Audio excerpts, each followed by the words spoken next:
Good day, Ross Jason Boehm Live. This is about poverty. It's 2016, the 22nd day of the 6th month.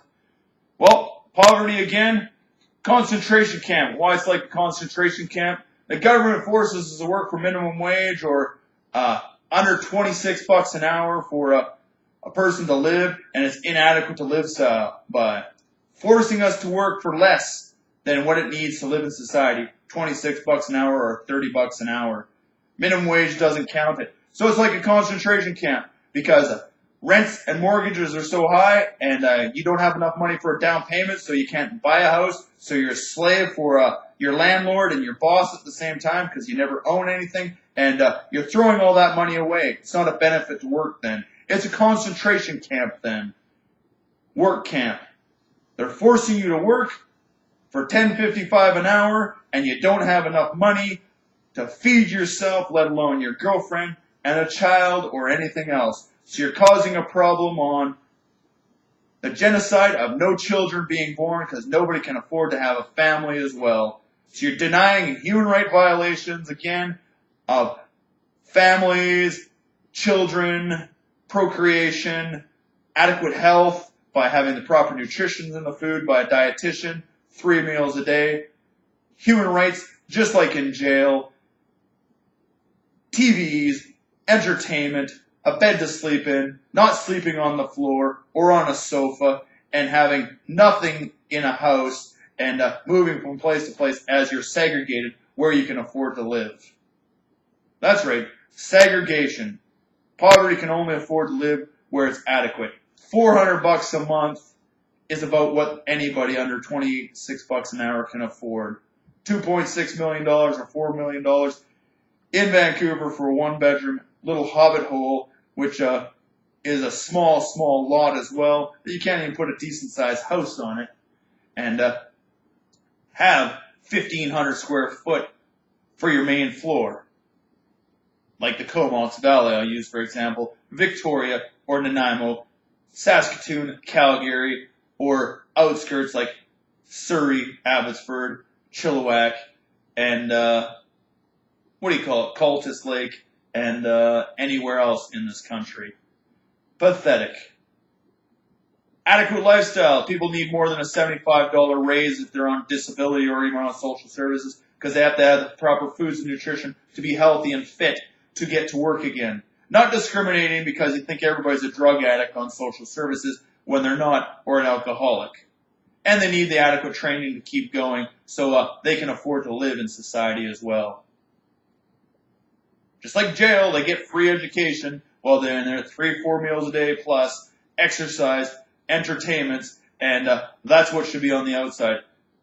Not saying that you should do it, Christy Clark and Justin Trudeau. This is the problem. Yeah, people want to sit there and get the free stuff. Maybe, but me, myself, I'd rather be working because sitting idle is boring as hell. I'd rather have the satisfaction and the dignity to earn something myself rather than have money handed to me because that's the way it works. But I want a fair wage in society so I can live and raise a family on it and live adequately and own my own property like human rights say. And for the last 100 years, people owning properties. Not forcing to sell it and move to a new community because they can't find jobs over and over again, like the dirty 30s. Because I'm a Canadian, born Canadian, I'm a white Aboriginal as far as I'm concerned. My family's lived in the country for over 100 years. We all worship the same thing. It's the sun in the sky. It's been there for 1 million years. Without it, our light in the sky is sunshine. We'd be dead, according to doctors and scientists in the world. We can't live in a dark age of darkness because we're not nocturnal animals. We need an adequate lifestyle. We need the proper nutrition so children and adults can live and teeth don't fall out of heads and rot and brains don't freak out because it needs proteins in the bodies to survive and turn fat and ugly. We don't need testosterone prohibitors to stop men from being men, to talk like men with deep voices, have hair in their face, or be strong enough to get up and walk around like some 75-year-old might have because their testosterone is too low and be turned into, let's say, Frankenstein creatures that they don't want to be in because you're taking their freedom of belief and ideas and culture and life away from them. All human right violations as well. Assaulting a culture or belief or a way somebody's supposed to live. We need an adequate food supply if we're on disability, and we need training so we can do a job other than construction that we can't lift our hands over our heads for 2-3 hours a day and carry a 20-foot lengths of pipe, Sketch 80, which is a thickness is about 10 millimeters and about 20 feet length, up ladders all fucking day long without a chain fall, and hold things above your head as well and drill in the sky and not have a sore back and be upright all friggin' day. Because construction work is hard labor, out in the sun, hot 30-degree weather when they send you home by workers' compensation, or minus 15, they send you home as well because it's too cold to go outside because workers' compensation says that. Or soaking wet to the bone because you're sweating to death so bad underneath your rain gear on the West Coast because you're going to get hypothermia both ways because you're sweating to death and can't deal with it anymore. And you're not making enough wages to feed yourself properly so you can keep that hard work up every day, especially like places in Vancouver when it's booming in the downtown core or in the outskirts, in the housing and everything like that, because nobody can afford to live on a first-year rate, let alone a journeyman's rate in society. When my uncle was a journeyman and my grandfather, they made $20 an hour and they paid $200 a month for their mortgages and paid off their houses in 3 to 6 years when they had full-time work. Then my uncle became a teacher and made $70,000 a year instead of, what did the journeyman make back? $20 an hour. I think that works out to about 45 a year or 40,000 a year, hypothetically, let's say. So you figure out the math and the ratio of today and before when a journeyman makes 26 now and they're paying $2,000 to $2,500 for a mortgage for the exact same house. Anyhow, inadequates of poverty and living in a concentration camp called Canada, being moved from place to place with inadequate wages so nobody can afford to live in society because you dictate our government on how everything is regulated, from the price of beef bought at the butchers that I found out to the bushel of barley or wheat that they buy at the wheat drop-offs, to lumber costs, to the concrete, to stonework, to everything in society, like minimum wage on what people are making, adequate wages. And that's right, United Nations knows this as well because they said the exact same thing, that you're starving people to death. And the UA, United Association of Plumbing and Pipe Fitters, you're a union, you're not looking after people's fair wages, adequate lifestyles, and dignity, and all that, what a union stands by, or any union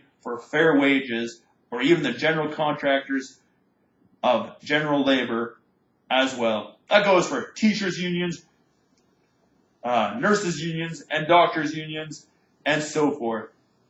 They ain't getting an adequate lifestyle if housing's that out and realistic in society, and nobody can afford to feed their children and have an adequate lifestyle by human rights. I ain't insane. I ain't talking shit. It's been going on my entire life. If all I've seen is inflation of a house that I lived in go from $110,000 to $350,000 in 20 years, and wages only go up $3 at the most. Get real. That's a little outrageous in a lifetime when that house they built originally was $30,000. Then my parents bought it for $89,000, sold it for $110,000, and now the people who own it now are selling for $350,000. The house we had in Regina Beach, same thing. The land was worth $5,000, and the new subdivision they tried to build, it looks like shit out there. To what we got $1,000 each for 4 people. Now they put a 2-bedroom house and a basement in it. They want $250,000 for it, and they were only willing to give us, or put it up for sale for, I think, $36,000 or $28,000. And the same house down the street in better condition was $56,000.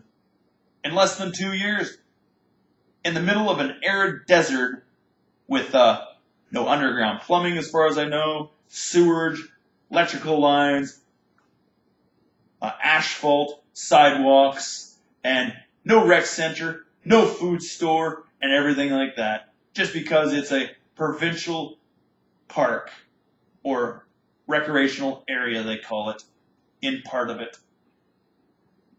Yeah, and garbage trees. They're not pine trees and fir trees and maple and oak and black walnut. They're popular. They're garbage. They grow quick, and they're only good for pulp and paper, if lucky.